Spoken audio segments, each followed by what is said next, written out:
بسم اللہ الرحمن الرحیم۔ عجائب القرآن میں آپ کا خوش آمدید۔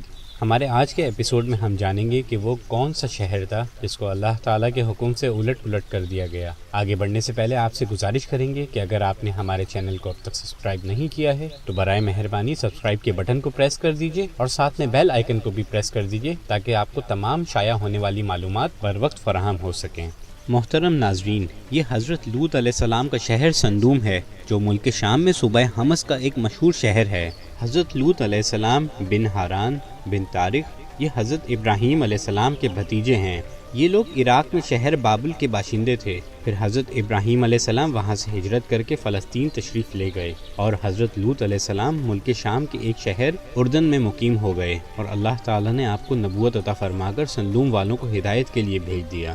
شہر صدوم کی بستیاں بہت آباد اور نہایت سرسبز و شاداب تھیں، اور وہاں طرح طرح کے اناج اور قسم قسم کے پھل اور میوے بکثرت پیدا ہوتے تھے۔ یہ قوم بری طرح بدعمالیوں میں گھری ہوئی تھی، اور اس قوم میں ہم جنس پرستی بہت عروج پر تھی۔ چنانچہ حضرت لوط علیہ السلام نے ان لوگوں کو اس فعل بد سے منع کرتے ہوئے اس طرح واعظ فرمایا۔ ترجمہ: کیا تم لوگ وہ بے حیائی کرتے ہو جو تم سے پہلے جہان میں کسی نے بھی نہ کی؟ تم مردوں کے پاس شہوت سے جاتے ہو، عورتوں کو چھوڑ کر بلا شبہ تم لوگ حد سے گزر گئے ہو۔ حضرت لوط علیہ السلام کی اس اصلاحی واعظ کو سن کر ان کی قوم نے نہایت بے باکی کی اور انتہائی بے حیائی کے ساتھ کہا۔ ترجمہ: اور ان کی قوم کا جواب اس کے سوا کچھ نہ تھا کہ وہ کہتے تھے کہ ان حضرت لوط کو اپنی بستی سے نکال دو، یہ لوگ تو پاکیزگی چاہتے ہیں۔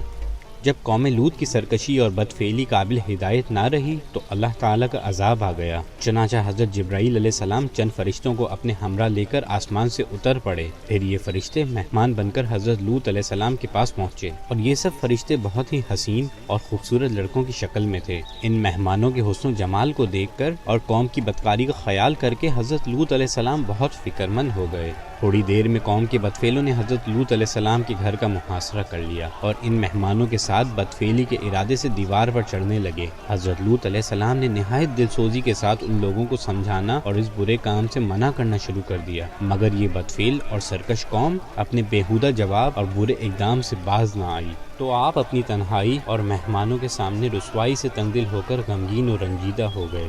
یہ منظر دیکھ کر حضرت جبرائیل علیہ السلام نے فرمایا کہ اے اللہ کے نبی، آپ بالکل ہی فکر نہ کریں، ہم لوگ اللہ تعالیٰ کے بھیجے ہوئے فرشتے ہیں جو ان بدکاروں پر عذاب لے کر اترے ہیں، لہٰذا آپ مومنین اور اپنے اہل و عیال کو ساتھ لے کر صبح ہونے سے قبل ہی اس بستی سے دور نکل جائیں۔ چنانچہ حضرت لوط علیہ السلام اپنے گھر والوں اور مومنین کو ہمراہ لے کر بستی سے باہر نکل گئے۔ پھر حضرت جبرائیل علیہ السلام نے اس شہر کی 5 بستیوں کو اپنے پروں پر اٹھا کر آسمان کی طرف بلند ہوئے اور کچھ اوپر جا کر ان بستیوں کو الٹ دیا، اور یہ آبادیاں زمین پر گر کر چکنا چور ہو کر زمین پر بکھر گئیں۔ پھر کنکر کے پتھروں کا مینہ برسا اور اس زور کی سنگساری ہوئی کہ قوم لوط کا ایک ایک آدمی مر گیا اور ان کی لاشیں بھی ٹکڑے ٹکڑے ہو کر بکھر گئیں۔ قرآن مجید میں حق تعالیٰ کا ارشاد ہے۔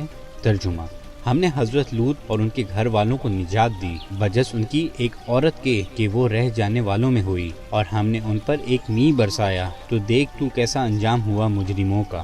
اس واقعہ سے معلوم ہوا کہ لواطت کس قدر شدید اور ہولناک گناہ کبیرہ ہے کہ اس جرم میں قوم لوط کی بستیاں الٹ پلٹ کر دی گئیں اور مجرمین پتھراؤ کے عذاب سے مر کر دنیا سے نیست و نابود ہو گئے۔